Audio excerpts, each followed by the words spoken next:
যার যা কিছু আছে তাই নিয়ে তোমরা এই অবৈধ, এই অনির্বাচিত ফ্যাসিস্ট সরকারের বিপক্ষে রাজপথের আন্দোলনকে বেগবান করো। জনগণ আমাদের সাথে আছে, জনগণ আমাদেরকে সমর্থন করে, মুক্তিযুদ্ধের পক্ষের মানুষ, গণতান্ত্রিক মানুষ।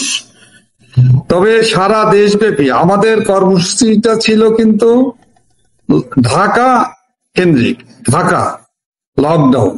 আর সারা দেশের মানুষের কাছে আমাদের আহ্বান ছিল এই লকডাউন সকাল সন্ধ্যা কর্মসূচিকে সমর্থন করে জনমত তৈরি করা এবং জনগণের যে অবৈধ দখলদার সরকারের বিরুদ্ধে তাদের যে অভিমত প্রত্যাখ্যান, এই আদালত, অবৈধ আদালত অগ্রহণযোগ্য প্রত্যাখ্যান করা এবং যত দ্রুত সম্ভব এই দেশের শান্তির জন্য, সম্প্রীতির জন্য এবং স্বস্তির জন্য এই অবৈধ দখলদার সরকারকে বিদায় করা। আপনি সেই কর্মসূচি কিন্তু সর্বাত্মকভাবে আমরা যতটুকু আশা করেছিলাম তার থেকে অনেক বেশি মানে চিন্তাই করা যায় না। আমরা ঢাকাবাসীর কাছে আহ্বান যা রেখেছি, ঢাকাবাসী সহ সারা দেশের মানুষ এই লকডাউন কর্মসূচিকে, শান্তিপূর্ণ কর্মসূচিকে তারা অংশগ্রহণ করেছে, সমর্থন করেছে। এত বাধা বিপত্তি, অত্যাচার, গ্রেপ্তার, গণগ্রেপ্তার, এমনকি আপনার গুম করা হয়েছে, আঘাত করা হয়েছে, মব সন্ত্রাস করা হয়েছে, সারা দেশেই করা হয়েছে। অসংখ্য নেতা কর্মীদেরকে কিন্তু গ্রেপ্তার করা হয়েছে, এমনকি নেতা কর্মীদের এবং যারা এই আন্দোলনের সাথে সমর্থন করেছে, আওয়ামী লীগ করে না এ ধরনের মানুষের বাড়িতেও আক্রমণ করা হয়েছে এবং অনেকের স্ত্রী, সন্তান, পরিবারের যারা নির্দোষ তাদেরকেও বাড়ি তল্লাশির নামে তাদেরকে হয়রানি করা হয়েছে, অনেক জায়গায় গ্রেপ্তার করা হয়েছে। এরপরও সারা দেশের মানুষের যে অংশগ্রহণ, যে সমর্থন, এরকম সফল কর্মসূচি পালনের জন্য আমি সর্বাগ্রে আওয়ামী লীগের নেতা কর্মী সমর্থক সহ সারা দেশবাসীকে আমি অভিনন্দন জানাই, শুভেচ্ছা জানাই এবং তাদের এই সমর্থনের প্রতি আমি কৃতজ্ঞতা জানাই। আওয়ামী লীগের পক্ষ থেকে সকলকে আগামীর এই গণতান্ত্রিক আন্দোলনে এবং এই অবৈধ দখলদার ইউনূস সরকারের পতনের লক্ষ্যে আওয়ামী লীগের পক্ষ থেকে আগামী 4 দিন যে কর্মসূচি ঘোষণা করা হয়েছে সেই কর্মসূচি পালনের জন্য আমরা দেশবাসীর কাছে আহ্বান জানাবো। আওয়ামী লীগের নেতা কর্মী সহ তৃণমূলের আমাদের সহযোগী সংগঠন, ভ্রাতৃপ্রতিম সংগঠন নেতা কর্মীদের কাছে আমরা আহ্বান জানিয়েছি এবং আমরা বলতে চাই দেশের সকল প্রগতিশীল মানুষের স্বার্থে, দেশের স্বার্থে, দেশপ্রেমিক প্রতিটি নাগরিকের কাছে আমাদের আকুল আবেদন আগামী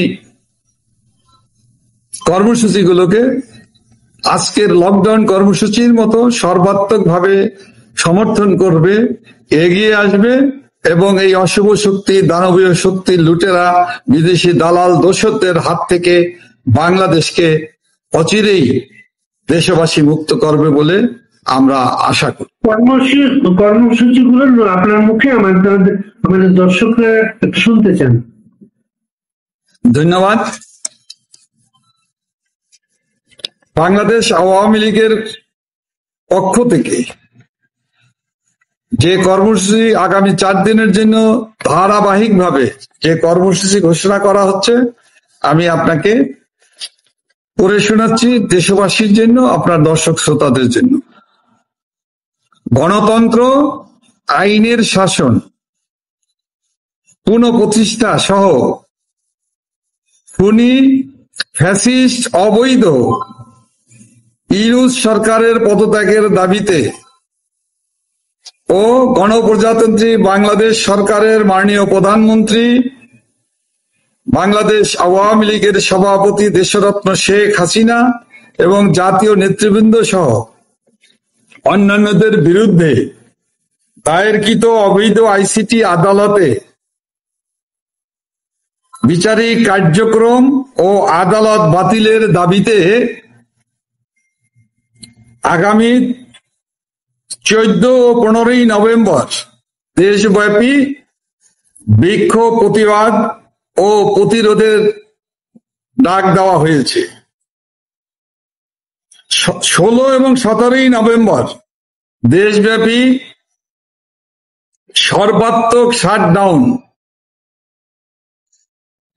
অর্থাৎ কমপ্লিট শাটডাউনের যে কর্মসূচি ঘোষণা করা হয়েছে, এই কর্মসূচি পালনের জন্য দেশবাসীর কাছে এবং আওয়ামী লীগের নেতাকর্মী সহ সর্বস্তরের সকল শ্রেণী পেশার মানুষ, প্রগতিশীল মানুষ, 14 দলের নেতা কর্মী সহ অন্যান্য রাজনৈতিক দলের নেতৃবৃন্দ যারা এই অবৈধ দখলদার সরকারের অনৈতিক অবৈধ কার্যক্রমকে যারা সমর্থন করে না, যারা এদের হাত থেকে দেশকে রক্ষা করতে চায়, স্বাধীনতা, সার্বভৌমত্ব, অখণ্ডতা রক্ষার জন্য যে সকল মানুষ প্রতিদিন বিভিন্নভাবে দেশের জন্য কাজ করছে, তাদের প্রতি আমাদের থাকবে, আমাদের স্বনির্বন্ধ অনুরোধ থাকবে, আপনারা আজকের লকডাউন কর্মসূচির মতো আগামী দিনের 16-17 2 দিনের কমপ্লিট শাটডাউন কর্মসূচিকে সমর্থন করে এই অবৈধ দখলদার সরকারের বিদায়ের জন্য আপনাদের চূড়ান্ত প্রস্তুতি নেওয়ার জন্য আপনাদের কাছে বাংলাদেশ আওয়ামী লীগের পক্ষ থেকে আমি বিনীত এই আহ্বান জানাচ্ছি, অনুরোধ জানাচ্ছি। লকডাউনের পর শাটডাউন, এই নামের কর্মসূচি কি তরুণ প্রজন্ম পছন্দ করে, এর জন্য এই নামগুলো নেওয়া হয়েছে? দেখুন, আমরা সবসময় আওয়ামী লীগ একটি গণতান্ত্রিক রাজনৈতিক দল, আমরা শান্তিপূর্ণ কর্মসূচি যেমন পালন করি, তার সেখানে কিন্তু আমরা নতুনত্বকে বেছে নেওয়ার মতো সবসময় আমাদের উদ্যোগ থাকে এবং তরুণদের পছন্দ, তরুণ নবীন এবং প্রবীণদের অভিজ্ঞতা মিলিয়ে আমরা দেশকে এগিয়ে নিতে চাই। আমাদের মহান নেত্রী বঙ্গবন্ধু কন্যা রাষ্ট্রনায়ক শেখ হাসিনা সবসময় একটি উন্নত সমৃদ্ধ বাংলাদেশ তিনি গড়তে চান, তিনি স্বপ্ন দেখেন এবং আমাদেরকে সেভাবে তিনি দেশ গড়ার কাজে এগিয়ে আসার জন্য, তরুণদেরকে সর্বাধিক গুরুত্ব দেওয়ার জন্য, প্রজন্মের চাহিদা পূরণের জন্য আওয়ামী লীগকে সবসময় তিনি পরামর্শ দিয়ে থাকেন।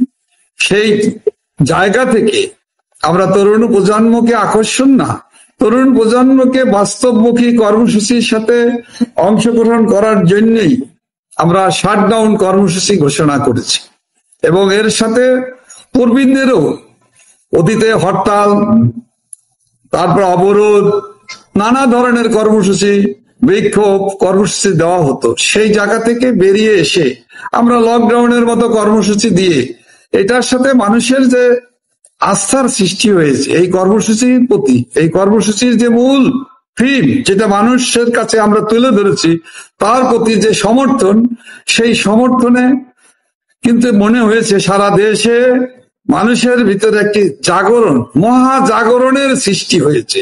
একটি অহিংস শান্তিপূর্ণ কর্মসূচিকে নানাভাবে নানা ধরনের হিংসাত্মক কার্যক্রম করার মধ্য দিয়ে প্রশাসনিক রাষ্ট্র কাঠামোকে ব্যবহার করার চেষ্টা করেছে দখলদার এই সরকারের দোসররা, কিন্তু তারা কিন্তু ব্যর্থ হয়েছে। তারা এটাকে সহিংসতায় রূপ দেওয়ার জন্য, আওয়ামী লীগের নেতাকর্মীদের ঘাড়ে দোষ চাপানোর জন্য অনেক চেষ্টা করেছে। আলহামদুলিল্লাহ তাদের সেই অপচেষ্টা ব্যর্থ হয়েছে। জনগণের আপনাদের এই কর্মসূচির মধ্যে একটা কর্মসূচি আমরা দেখলাম, গণসংযোগ। গণসংযোগ যেখানে সারা দেশে আওয়ামী লীগের নেতাকর্মীকে দেখা মাত্র তাদের উপর হামলা করা হয় এবং তাদেরকে মারধর করে পুলিশের হাতে তুলে দেওয়া হয়। সেই মুহূর্তে গণসংযোগের মতো কর্মসূচি কতটা ঝুঁকিপূর্ণ আপনার নেতাকর্মীদের জন্য? শোনেন, জনগণের সাথে আমাদের সম্পর্ক নিবিড় সম্পর্ক। সেই জনগণকে সচেতন করা, তাদেরকে আরো উদ্বুদ্ধ করা, ঝুঁকিপূর্ণ হওয়ার পরও জনগণ ভিন্নত কোনো গণ আন্দোলন সফল হয় না। অনৈতিক সরকারের, অনির্বাচিত সরকারের বিপক্ষে জনগণকে ভিত্তি করে, জনমতকে ভিত্তি করে, জনগণের শক্তিতে বলীয়ান হয়েই আমরা অহিংস আন্দোলন করি। হ্যাঁ, সেই জনগণের কাছে যাওয়ার কোনো সুযোগ এখন আর অবশিষ্ট বাংলাদেশে নাই। আমাদের নেতাকর্মীদের চরমভাবে নিপীড়ন, নির্যাতন, গ্রেপ্তার, আতঙ্ক, মব সন্ত্রাস সবই যে করতেছে। এর পরও আমাদের নেতাকর্মীরা, তৃণমূলের নেতাকর্মীরা, বাংলাদেশের সচেতন মানুষরা এই অত্যাচারের হাত থেকে বাঁচতে চায়। তারা মনে করে বাঁচার জন্য আমাদের লড়তে হবে। সে লড়াই যদি মৃত্যু হয়, হয় মৃত্যু, না হয় বিজয়। সে কারণে আজকে আমাদের নেতাকর্মীরা অনেক স্যাক্রিফাইস করতেছে, অনেক ঝুঁকি নিয়েই মৃত্যু ভয়কে উপেক্ষা করে গ্রেপ্তার, নির্যাতন, মব সন্ত্রাসীদের, জঙ্গিবাদীদের অত্যাচার, নির্যাতন, নিপীড়ন, বিএনপি, জামাত, ইসলামী ছাত্র শিবির, হিজবুত তাহরীর যারা দেখেছেন আজকে বিভিন্ন জায়গায় তাণ্ডব করে বেরিয়েছে। তারা যে উন্মত্ততা, সকল উন্মত্ততাকে কিন্তু বাংলাদেশের মানুষ শান্তিপূর্ণ ভাবে তাদের কিন্তু দাঁত ভাঙা জবাব দিয়ে দিয়েছে যে তোমাদের সাথে আমরা নেই, তোমাদের কার্যক্রম অপকর্মের সাথে বাংলাদেশের মানুষ সমর্থন করে না, বরঞ্চ তোমরা এখন যত দ্রুত তোমাদের বিদায় হওয়া উচিত। এটাই কিন্তু পরিষ্কার।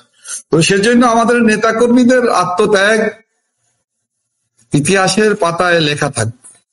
এবং আওয়ামী লীগের নেতা, আপনাকে এই প্রশ্নটা করার কারণ হচ্ছে আজকে ঢাকা শহরে একজন নারী আওয়ামী লীগ সন্দেহে তাকে মারধর করা হয়েছে। কেউ বাধা দিতে যায় নাই, সবাই দাঁড়িয়ে দাঁড়িয়ে ছবি তুলেছে। দেখুন, এটা তো প্রতিদিনের ঘটনা, প্রতি মুহূর্তের ঘটনা। শুধু নারীর কথা কেন বলে, একজন নারীকে তার শ্লীলতাহানি ঘটনা হয়েছে, অসম্মান করা হয়েছে। নারীর প্রতি যে সম্মান, নারীর প্রতি যে মর্যাদা দেওয়ার দায়িত্ব, এটা কিন্তু আমাদের সকলের এই দায়িত্ব পালন করতে হবে। আজকে নারীর প্রতি আমরা সম্মান দেখাতে পারি না, শিক্ষকের প্রতি আমরা সম্মান দেখাতে পারি না, শিশুদের প্রতি, আমাদের সন্তানদের প্রতি আমাদের যে দায়িত্ব, সে দায়িত্ব পালন করার কথা আমরা বেমালুম ভুলে যাই। আজকে আমি দেখেছি একটা শিশু, সে 32 নম্বর বঙ্গবন্ধু ভবনের সামনে দিয়ে হেঁটে গিয়েছিল, তার ব্যাগের ভিতরে মুক্তিযুদ্ধের পক্ষের কিছু বই পাওয়া গিয়েছে, কাগজ পাওয়া গিয়েছে, সেজন্য তাকে পুলিশ ধরে নিয়ে গেছে, গ্রেপ্তার করেছে। এই যদি নিরপরাধ একজন শিশু, একজন ছাত্র, তরুণ, তার কাছ থেকে, সে জাতির কাছ থেকে, রাষ্ট্রের কাছ থেকে, অনির্বাচিত সরকারের কাছ থেকে, তার পেটোয়া বাহিনীর কাছে, রাষ্ট্রযন্ত্রের কাছ থেকে সে কি পেল, আর জাতি কি প্রত্যক্ষ করলো আজকে? তাই এই অবৈধ সরকারের প্রতি মানুষের ঘৃণাবোধ, এই সরকারকে বিদায় জানানোর জন্য মানুষের যে বিবেক যে জাগ্রত হচ্ছে প্রতিদিন, প্রতিটি মুহূর্ত, যেভাবে প্রতিবাদ প্রতিরোধের ভাষায় শান্তি অহিংস পথের ভিতর দিয়েই যে জাগরণ সৃষ্টি হয়েছে, এই জাগরণে, এই মহা জাগরণে ভেসে যাবে এবং অনতি বিলম্বে এই অবৈধ দখলদার সরকারের পতন ঘটবে। সেটাই জাতি প্রত্যক্ষ করবে এবং এটা সময়ের ব্যাপার মাত্র। আমি মনে করি চৌধুরী নামের একজন লিখেছেন, আপনি কি মনে করেন বাংলাদেশের উচিত রাজাকারদের বিরুদ্ধে সকল মুক্তিযোদ্ধা ও জনগণের সাহায্যে দ্বিতীয় মুক্তিযুদ্ধ বা সশস্ত্র সংগ্রাম শুরু করা, যাতে এখনই দেশকে ধ্বংস থেকে রক্ষা করা যায়? দেখুন, যে এই লেখাটি লিখেছে যথার্থই বলেছে এবং একটি দেশের মুক্তিযুদ্ধের 30 লক্ষ শহীদের আত্মত্যাগের বিনিময়ে, 2 লক্ষ মা বোনের সম্ভ্রম হানির বিনিময়ে আমরা যে মহান স্বাধীনতা পেয়েছি জাতির পিতা বঙ্গবন্ধুর নেতৃত্বে, সেই দেশকে আজকে মুক্তিযুদ্ধ বিরোধী শক্তি বাংলাদেশের যুদ্ধ অপরাধী গোষ্ঠী, বাংলাদেশ বিরোধী শক্তি, পাকিস্তানের দোসর, পাকিস্তানের আইএস এর এজেন্ট হিসাবে ও পাকিস্তানের আইএস এর এজেন্টরা বাংলাদেশে যেভাবে ঘুরে বেড়াচ্ছে, মনে হচ্ছে আরেকটি যুদ্ধ অবশ্যম্ভাবী হয়ে পড়েছে। কারণটা হলো এই দেশে হানাদার বাহিনীর দোসরদেরকে, যুদ্ধ অপরাধীদেরকে, যারা আজ পর্যন্ত তাদের অপরাধের দায় স্বীকার করেনি, বাংলাদেশের মানুষের কাছে তারা ক্ষমা চায়নি, সেই অপরাধী গোষ্ঠীর সাথে যারা হাত মিলিয়েছে তাদেরকে বিতাড়নের জন্য যদি আর একটা যুদ্ধ করতে হয়, সে যুদ্ধ রূপ কি হবে? সে যুদ্ধে যার যা কিছু আছে, জাতির পিতা যেভাবে মহান মুক্তিযুদ্ধে ডাক দিয়েছিলেন, একইভাবে আমাদের নেত্রী বঙ্গবন্ধু কন্যা কিন্তু বলেন, যার যা কিছু আছে তাই নিয়ে তোমরা এই অবৈধ, এই অনির্বাচিত ফ্যাসিস্ট সরকারের বিপক্ষে রাজপথের আন্দোলনকে বেগবান করো। জনগণ আমাদের সাথে আছে, জনগণ আমাদেরকে সমর্থন করে, মুক্তিযুদ্ধের পক্ষের মানুষ, গণতান্ত্রিক মানুষ এবং বাংলাদেশের মানুষ ঐতিহ্য অনুযায়ী, ঐতিহাসিক কারণেই এই সংবিধান বিরোধী এবং বাংলাদেশের মানুষের যে আত্মত্যাগ, সেই আত্মত্যাগের প্রতি যারা অসম্মান করে তাদেরকে বিতাড়ন করার জন্য যে কোনো পথেই আমাদের যেতে হতে পারে। আমরা না চাইলেও দেশে একটি জনযুদ্ধ হবে, দেশে একটি মুক্তিযুদ্ধ হবে, যদি এই অশুভ শক্তি বেশি দিন জোর করে ক্ষমতা আঁকড়ে ধরে রাখতে চায়। কারণ দেশের অর্থনীতি, সমাজ, অর্থ, সামাজিক, রাজনৈতিক সমস্ত কিছু ধ্বংস করে দিয়েছে। আজকে বাংলাদেশের দরিদ্র, হতদরিদ্র মানুষের, মেহনতি মানুষের, কর্মহীন মানুষের যে মিছিল দিনে দিনে বাড়ছে, আর একদিকে বাংলাদেশে দুর্ভিক্ষর যেভাবে ধাওয়া করে এগিয়ে আসছে, এই সব কিছু থেকে বাঁচতে হলে আজকে ঢাকার কিছু চিত্র, যেমন বাইতুল মোকাররম এলাকা, আরো কয়েকটা এলাকাতে জামাত শিবিরের লোকেরা লাঠি হাতে অপেক্ষায় ছিল তারা আওয়ামী লীগকে প্রতিহত করবে। কি মুক্তিযুদ্ধের নেতৃত্বের দল, সেই দলকে প্রতিহত করতে এভাবে প্রকাশ্যে অপেক্ষা করে মুক্তিযুদ্ধ বিরোধী একটা দল। এবং তারা আইন শৃঙ্খলা রক্ষাকারী বাহিনীর পাশে বসে তারা দাপিয়ে বেড়াচ্ছে, এবং পৃষ্ঠপোষকতাকারী হলো খোদ ডক্টর মোহাম্মদ ইউনূস, তার রাষ্ট্রযন্ত্র। এই রাষ্ট্রযন্ত্রকে অপব্যবহার করার দায় এই সরকারকে বহন করতে হবে, এবং এই অসাংবিধানিক কার্যক্রমের জন্য তাকে জবাবদিহি না, তাকে বিচারের কাঠগড়ায় দাঁড়াতে হবে দেশের জনগণ এবং মুক্তিযুদ্ধের পক্ষের জনগণ। আমরা সেটা অচিরেই দেখতে পাবো ইনশাআল্লাহ। কারণ এদেরকে, এই সন্ত্রাসীদেরকে ব্যবহার করে প্রতিহিংসার এবং যে রাজনীতি, যে অপরাজনীতি, খুনিদের, দুষ্টচক্রের, জঙ্গিদের যে পৃষ্ঠপোষকতা করা হচ্ছে, এর পৃষ্ঠপোষক নিপীড়নের শিকার বাংলাদেশের 17.5 কোটি মানুষ। সুতরাং এদেরকে চিনে রাখতে হবে, এদেরকে আইন অনুযায়ী উপযুক্ত সময় কাঠগড়ায় দাঁড়া করাতে হবে, এবং এর প্রধান আসামি হবেন অবৈধ দখলদার এই সরকার প্রধান। আজকে একজন বিচারপতির বাড়িতে ঢুকে তার ছেলেকে কুপিয়ে হত্যা করা হয়েছে। এই ঘটনাটা কারা করতে পারে?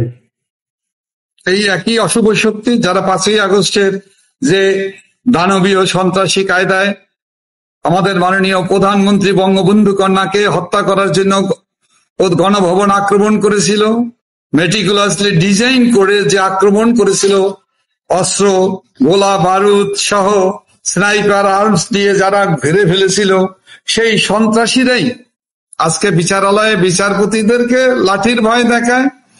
আদালত পাড়ায় যে আদালতে বন্দী রাজবন্দীদেরকে আঘাত করা হয়, আইনজীবীদেরকে পদদলিত করা হয়। এখন বিচারপতিদের পরে মহামান্য বিচারপতিদের পরিবারের সদস্যদেরকে হত্যা করা হয়, রাস্তায় হত্যা করা হয়, গুলি করে হত্যা করা হয়।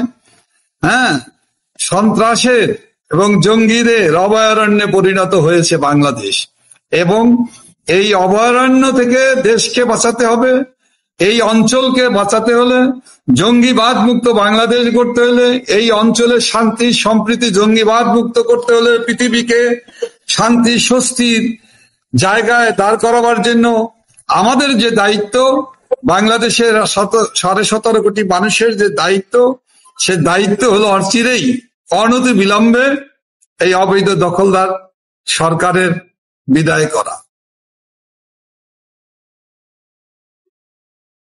মাহমুদুর নাসিম, আজকে বিশেষ করে ফরিদপুর, মাদারীপুর, শরীয়তপুরের মানুষজন ভাঙ্গা এলাকায় যে সমাবেশ গুলাতে ছিলেন, প্রচুর সাধারণ মানুষকে দেখা গেছে সেখানে লুঙ্গি পরা লোক, খালি পায়ের লোক।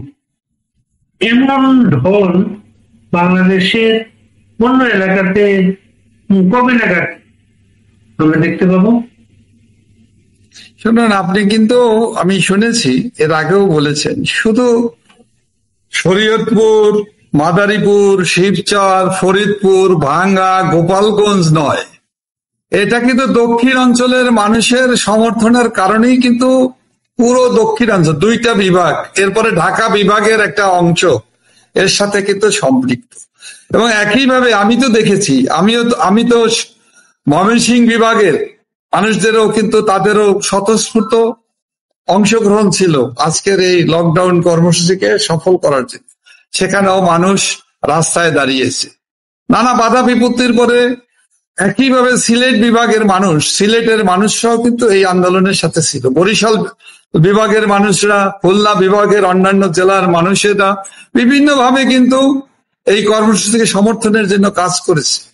একইভাবে আপনি রংপুর বিভাগ বলেন, রংপুর বিভাগের জেলাগুলো, উপজেলাগুলো, এমনকি চিটাগাং বিভাগের বিভিন্ন জেলাগুলো, উপজেলাগুলোর নেতা কর্মীদের কিন্তু অংশগ্রহণ ছিল, সমর্থন ছিল থাকার কারণেই কিন্তু এই কর্মসূচিকে এত বাধা বিপত্তির পরে এই যে শান্তিপূর্ণ কর্মসূচি শান্তিপূর্ণভাবেই কিন্তু আমরা সম্পন্ন করতে পেরেছি।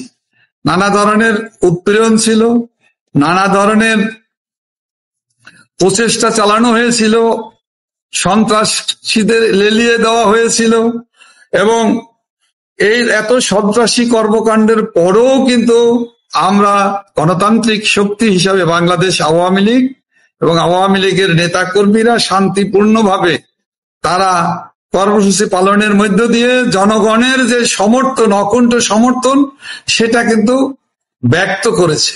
এটা হলো রাজনৈতিক কৌশল, এবং রাজনৈতিক কৌশলে আমরা জনগণের সমর্থন যে পেয়েছি সেটা প্রকাশ করা সম্ভব হয়েছে। সুতরাং রাস্তায় মানুষ নেমেছে এবং রাস্তায় সময় আসছে, সময়ের ব্যবধানে যদি সুযোগ পায় মানুষের ঢল নামবে, মানুষের ঢলে লোকে লোকারণ্য হয়ে যাবে, পালাবার পথও এই দখলদার সরকার পাবে না ইনশাল্লাহ। সেজন্য সময় বলে দিবে সেটা কবে। আমার মনে হয় এটা অনেক দিন লাগবে না, এটা খুবই অতি সন্নিকটে সেই জাগরণের যে আওয়াজ ধ্বনিত হচ্ছে, প্রতিধ্বনিত হচ্ছে, আমরা সেখান থেকে আমরা সেটা বুঝতে পারার চেষ্টা করি, বুঝতে পারি আমাদের অভিজ্ঞতা বলে। ইনশাল্লাহ এই দখলদার ইউনূস সরকারের পতন এখন সময়ের ব্যাপার মাত্র। আপনাকে অনেক ধন্যবাদ মাহমুদুর নাসিম, আমাদের সঙ্গে থাকার জন্য। আমাদের সঙ্গে এতক্ষণ যারা ছিলেন সবাইকে কৃতজ্ঞতা। আপনার শেষ আহ্বান আপনি রাখতে পারেন। দেশবাসীর কাছে আমি সম্মানের সাথে শুভেচ্ছা, সালাম এবং মোবারকবাদ জানিয়ে বলতে চাই, আপনারা আগামী 14-15 2 দিন সর্বাত্মক প্রতিবাদ, প্রতিরোধ এবং বিক্ষোভ মিছিলের মধ্য দিয়ে এবং জনসংযোগ কার্যক্রম পরিচালনা করে এই অবৈধ দখলদার ইউনূস সরকারের বিরুদ্ধে আপনাদের অনাস্থার চূড়ান্ত প্রস্তুতি নিন এবং 16-17 2 দিন সর্বাত্মক শাটডাউন কর্মসূচি পালন করে এই অবৈধ দখলদার ইউনূস সরকারের কে পদত্যাগে বাধ্য করুন।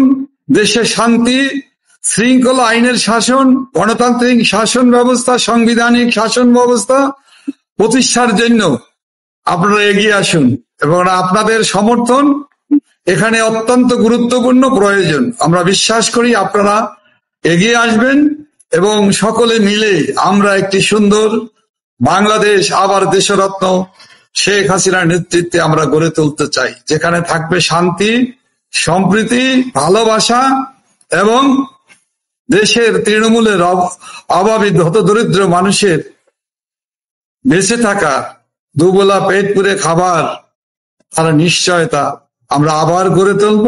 আবার আমরা আমাদের দেশকে বিশ্ব সভায় মর্যাদার আসনে আমরা প্রতিষ্ঠা করতে পারবো ইনশাআল্লাহ। জয় বাংলা, জয় বঙ্গবন্ধু, বাংলাদেশ চিরজীবী হোক। আরেকটা প্রশ্ন রাখতেই হচ্ছে, আমাদের একজন বীর মুক্তিযোদ্ধা ওমর সেলিম শের, তিনি আপনাকে নাসিম উল্লেখ করে জানতে চাইছেন, একটু বলো কি করে মানুষের ঢল নামবে? নেতারা বিদেশে বসে বললে হবে না, দেশে গিয়ে হাল ধরতে হবে। ধন্যবাদ, উনি খুব ভালো কথা বলেছেন, মূল্যবান কথা বলেছেন। ওনার কথার সাথে অনেকেই আমাদের নেতাকর্মীদের অনেকেই এই কথাটা বলে এবং তাদের এই মতামতের প্রতি আমার শ্রদ্ধা আছে, আমি সম্মান জানাই। কিন্তু আমি বিনয়ের সাথে আমি এ কথাটি দেশবাসীকেই জানাতে চাই, আমার এই বীর মুক্তিযোদ্ধা সময়ের সাহসী সন্তান, ইতিহাসের তাদেরকে মর্যাদা দিবে, এটাই স্বাভাবিক। এবং আমি সেই বীর মুক্তিযোদ্ধার সাথে বলতে চাই, প্রশ্ন নয়, আমি তার সাথে বিনয়ের সাথে বলতে চাই, আমি আমার কথাই বলি, আমি দেশে যেতে চাই, আমার প্রিয় মাতৃভূমিতে, আমার মানুষের কাছে আমি যেতে চাই, থাকতে চাই, আমি বেঁচে থাকতে চাই, আমি রাজনীতির জন্য, অধিকারের জন্য, মানুষের জন্য কথা বলতে চাই। কিন্তু আমি কি আধা ঘন্টার জন্য আমি কি প্রকাশ্যে আসতে পারবো? অথবা আমি যদি আত্মগোপনে থেকে যদি জনতার যে জাগরণ হবে, সে জাগরণের ভিতরে আমি অংশগ্রহণ করতে যাই, সে যাওয়ার পথের সময়টুকু কি আমি পাবো? সেই আজকে কি বাংলাদেশ সে জায়গায় আছে? আজকে জঙ্গিদের কাছে অস্ত্র, 460টি থানা লুণ্ঠন করা হয়েছে, অগ্নিসংযোগ করেছে, লুট করা হয়েছে, অস্ত্র, গোলা বারুদ সবকিছু নিয়ে গেছে জঙ্গিরা, সন্ত্রাসীরা। কতগুলো জেলখানা জঙ্গিদেরকে ভেঙে জঙ্গিদেরকে বের করে দেওয়া হয়েছে, মুক্ত করে দেওয়া হয়েছে, সেখান থেকে রাইফেল, অস্ত্র, গোলা বারুদ লুট করে নিয়ে যাওয়া হয়েছে। তার কয়টি উদ্ধার হয়েছে? হ্যাঁ, এটা আমি জানি। একজন রাজনৈতিক কর্মী অথবা একজন রাজনৈতিক নেতা নিজের জীবন বাঁচাবার জন্য একথা কিভাবে বলে, আমি এটা বুঝেই আমি বলতে চাচ্ছি, দেশের জন্য, দেশের মানুষের জন্য কখনো কখনো কিন্তু আত্মগোপনে যাওয়ার ইতিহাস নতুন নয়। এটা এই উপমহাদেশে আছে, এশিয়া, আফ্রিকা, লাতিন আমেরিকার বহু দেশে এ ধরনের ঘটনা দেখেছি, আপনারা দেখেছেন। আমি আপনাদের অভিজ্ঞতার সাথে তাল মিলিয়ে আমি নিজেকে ওই পর্যায়ের নেতা না মনে করলেও আমি বেঁচে থাকার অধিকার, বেঁচে থাকতে বললে কিছু করতে পারবো। আমি যদি কারাগারের ভিতরে বন্দী হয়ে যাই, যেখানে বিচার বিভাগের আইন আদালতকে হুমকি দেওয়া হয়, বিচারপতিদেরকে হুমকি দিয়ে বলা হয়, তাদেরকে শোকজ করা হয়, বেল কেন দেওয়া হয়েছে, সেখানে কিভাবে, কিসের উপর ভিত্তিতে আমরা মাঠে যাব আমাদের প্রিয় সন্তানদের সাথে, আমাদের সহযোদ্ধাদের সাথে? আপনাদের মতো বীর মুক্তিযোদ্ধারা যারা আজকে প্রতিটি পদে পদে প্রতিটি মুহূর্তে অসম্মানিত হচ্ছেন, আপনাদের গলায় জুতার মালা পরিয়ে দেওয়া হয়, সেই দেশ তো অবৈধ দখলদারদের দখলে। আমি আপনাদের সাথে বাংলাদেশ আওয়ামী লীগের কেন্দ্রীয় কার্যালয়ে না, শুধু সারা বাংলাদেশের আওয়ামী লীগের যতগুলো কার্যালয় ছিল সবগুলো কার্যালয়ে 2024 সালের 5ই আগস্ট এই সন্ত্রাসী গোষ্ঠী, মব সন্ত্রাসী এবং অবৈধ ইউনূস সরকারের দোসররা মেটিকুলাসলি ডিজাইন করে সেদিন জ্বালিয়ে দেওয়া হয়েছে, উড়িয়ে দেওয়া হয়েছে, লুটপাট করেছে এবং অসংখ্য মানুষের, আওয়ামী লীগের নেতাকর্মী দেশের মানুষের অফিস আদালত ব্যবসা প্রতিষ্ঠান জ্বালিয়ে দিয়েছে। কিন্তু এদের আক্রমণটা হলো এই দখলদার বাহিনীর দোসরদের আক্রমণের লক্ষ্যই হলো বাংলাদেশ আওয়ামী লীগের কার্যালয়গুলোকে। কারণটা হলো বাংলাদেশ আওয়ামী লীগের কার্যালয়ের সাথে বাংলাদেশের মানুষের সাথে একটা নিবিড় সম্পর্ক। এটা শুধু আওয়ামী লীগের নেতাকর্মীদের সাথে নয়, আওয়ামী লীগের কার্যালয়ের সাথে সাধারণ মানুষের একটা নিবিড় সম্পর্ক গড়ে উঠেছে। সেই জন্য এই জনপ্রিয় সংগঠনের কার্যালয়কে এরা সবসময় ভয় দেখলে, এটা টিকে থাকলে, অস্তিত্ব থাকলে এরা ভয় পায়, আতঙ্কগ্রস্ত হয়ে যায়। যে জন্য এই কার্যালয়কে, কেন্দ্রীয় কার্যালয় সব বিভিন্ন কার্যালয় বারবার আক্রমণ করেছে। এরা এবার নিয়ে 3 বারের মতো একটি কার্যালয়কে জবরদখল করে রেখেছে, তারপরে পুড়িয়ে দিয়েছে, লুটপাট করেছে, আবারও প্রকাশ্যে আইন শৃঙ্খলা রক্ষাকারী বাহিনীর উপস্থিতিতে আমি দেখেছি, আপনারা প্রত্যক্ষ করেছেন, র্যাবের উপস্থিতিতে তারা এই অফিসের উপরে অগ্নি সন্ত্রাস চালাচ্ছে, অগ্নিসংযোগ করছে, মুরাল গুলোকে ভেঙে খান খান করতেছে। এগুলো কিন্তু আমাদের বাঙালি সংস্কৃতি কৃষ্টির কে নিয়েই কিন্তু এই মুরাল গুলো। তো এটা অত্যন্ত দুর্ভাগ্যজনক এবং এ ধরনের প্রতিহিংসাপরায়ণ ঘৃণিত কাজগুলোর পৃষ্ঠপোষক এই অবৈধ দখলদার সরকার। এবং আজকে আপনাদের নির্বাচিত রাষ্ট্রপতি জুলাই সনদে গেজেটে স্বাক্ষর করেছেন, এত সেই গেজেটটা প্রকাশ করা হয়েছে।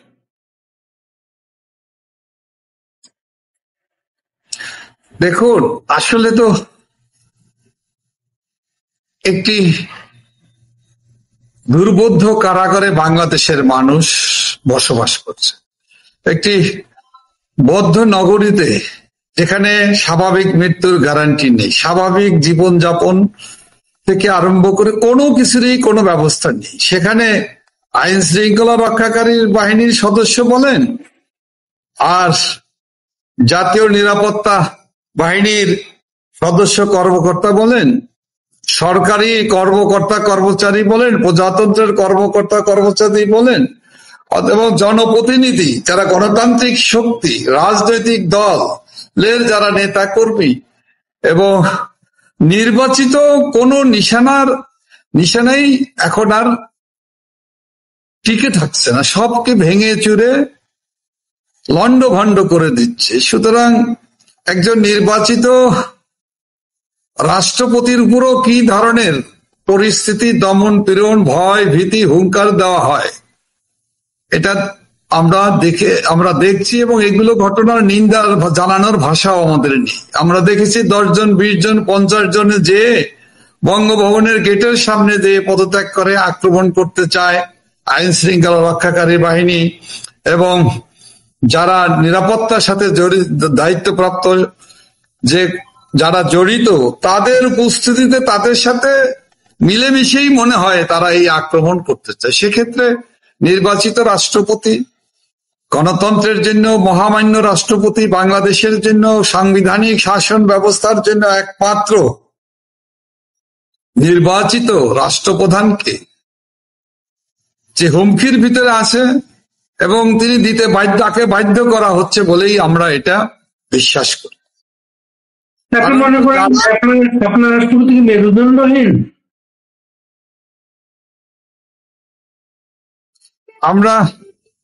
আমরা মনে করি গণতান্ত্রিক শাসন ব্যবস্থা যখন থাকবে, যখন ম্যান্ডেট থাকবে, জনগণের ম্যান্ডেট থাকবে, তখন সেই সরকারের সেই রকম সরকার যখন প্রতিষ্ঠিত হবে তখন অবশ্যই রাষ্ট্রপতি মেরুদণ্ডহীন রাষ্ট্রপতি হতে পারে না। অথবা একজন রাষ্ট্রপতি তিনি মহামান্য হিসাবে সাংবিধানিকভাবে তাকে মর্যাদার জায়গায় দেওয়া হয়েছে, তাকে যদি আমি অসম্মান করে মন্তব্য করতে যাই এটা বোধহয় সমীচীন হবে বলে আমি মনে করি। এই কাজটা যেখানে রাষ্ট্রপতিকে সংবিধান সর্বোচ্চ আসন দিয়েছে, সংবিধানকে সমুন্নত রাখার শপথ তিনি নিয়েছেন। আপনি যে সনদকে সংবিধান বিরোধী বলছেন এবং ওই সনদে উল্লেখ করা আছে এই ধারাগুলা অটোমেটিকলি নাকি সংবিধানের সাথে সংযোজন হয়ে যাবে, এমন একটা সনদ আপনি কিভাবে আশা করেন আপনার মুক্তিযোদ্ধা, বীর মুক্তিযোদ্ধা রাষ্ট্রপতি স্বাক্ষর করতে পারলেন এটাতে? আমি এই বিষয়টাকে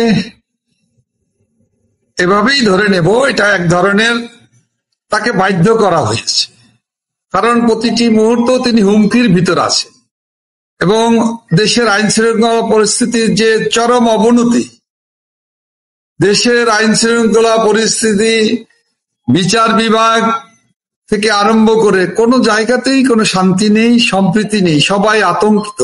তরুণ প্রজন্ম, শিশু থেকে আরম্ভ করে নারী, যুবক, ছাত্র, শ্রেণী পেশার মানুষ সকলেই কিন্তু প্রতিটি মুহূর্ত, প্রতিটি